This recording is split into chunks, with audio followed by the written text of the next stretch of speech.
I don't have specific information on where Saddam Hussein is. If I did, we'd go find him there right now. It's hard to believe it's been 20 years since then. I have really complex feelings about my time in the military. I think I was used. I think a lot of people in the military get used. I was 100% convinced about the mission at the beginning of the war. After 9/11, America was responding, and I was going to be a part of that response. But what I didn't know was how much fiction would be a part of my job. I would like to think I was just there to facilitate the media's interest in the U.S. military and the U.S. government, but the truth is, I was used to sell a war. I also remember the night before I left, laying in bed with my wife and kind of wondering aloud to her, I don't know what's going to happen, but I feel like I'm not going to come back the same.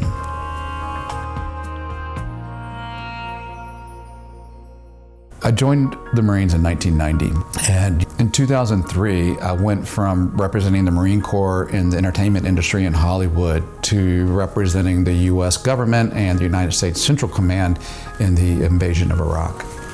I grew up in a small town in North Texas, north of Dallas, and I always had a sense that there was a lot more out there in the world than what I was seeing.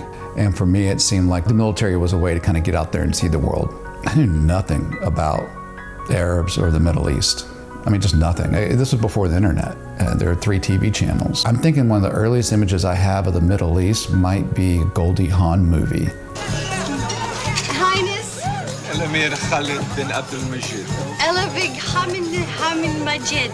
But what I did know about for sure was the U.S. military.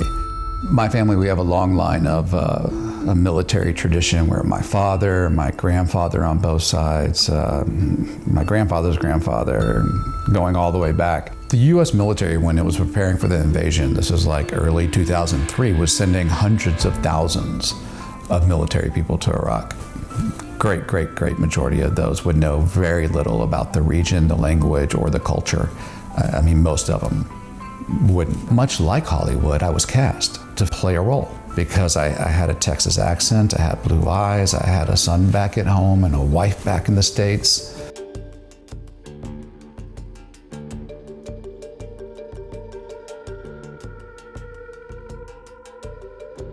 U.S. Central Command, which is this military organization. They oversee all the military operations in the Middle East for the U.S. They had set up a media center, and so all day long, every day, I gave interviews.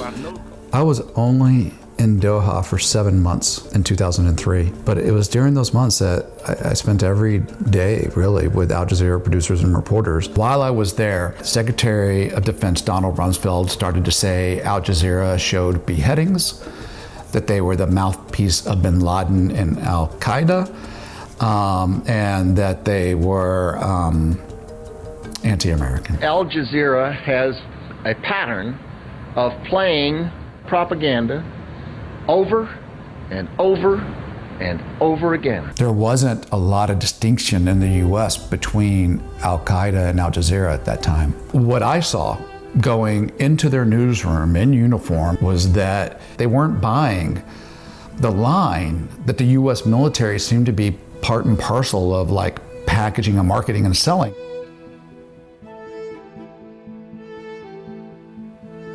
Control Room is a documentary that came out in 2004, and it showed Al Jazeera Arabic, which was the only Al Jazeera channel at the time, and how they covered the invasion of Iraq. ترضى بيصير ظلم إذا عندك إنسانية تقدر تشوف طفلة وهي تصيح ماما بابا وين الإنسانية وين الضمير. And it just so happened that Control Room was filmed kind of right in the middle when a lot of these issues were, I guess, kind of swirling in my head. We believe that Iraq has weapons of mass destruction, that they had the will to use them against us. When? What do you mean when? When did they use them against you? That they have the will to use them against us? How, when? I mean, do you think when you say someone has the will, that's like saying... I mean, Saddam was threatening the U.S. with weapons of mass destruction? Yes. When? That's news to me, I'm sorry. Obviously, I wish I didn't help sell a war that went on to cause such destruction and pain for so many. And the funny thing is now, all these years later, my worldview is so much closer to Hassan's in that conversation than to whoever that young Marine is he was talking to.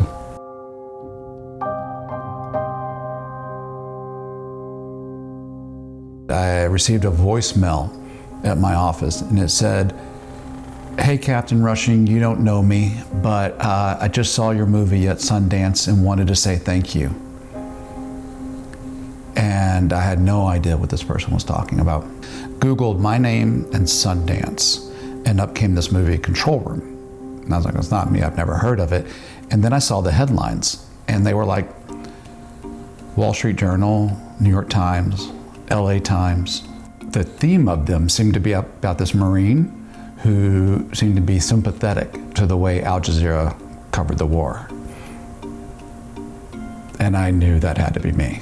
The night they showed the POWs and the dead soldiers, Al Jazeera showed them. It was powerful because America doesn't show those kind of images. The Pentagon called and said, "Hey, Rushing, we're getting a lot of requests for interviews because a movie came out at Sundance this weekend, and you're in it, like what's going on?" The Marine Corps said, "No comment, he can't talk about it." But then somehow the universe brought me a platform and said, "Here, tell us what you saw." But I couldn't do it as a Marine.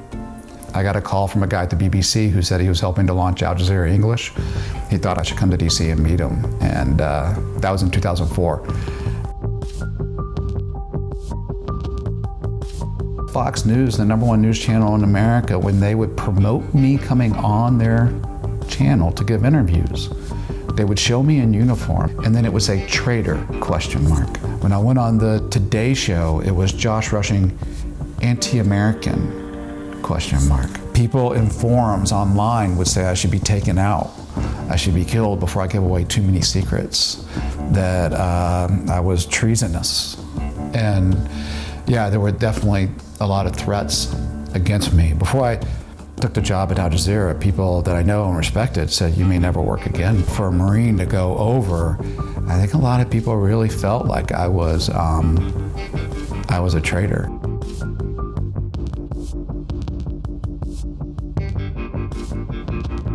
I could have never imagined when I was sitting in that chair talking to Hassan Ibrahim that one day I would be the journalist at Al Jazeera.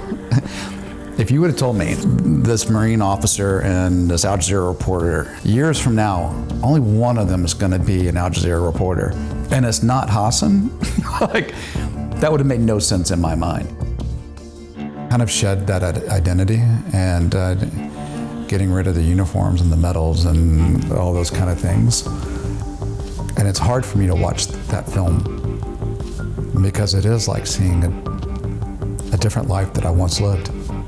But that person's no longer around anymore. They're gone. I'm Josh Rushing. Thank you for watching. To see how the U.S. invasion of Iraq affected the people and the region, watch this from my colleagues at AJ+.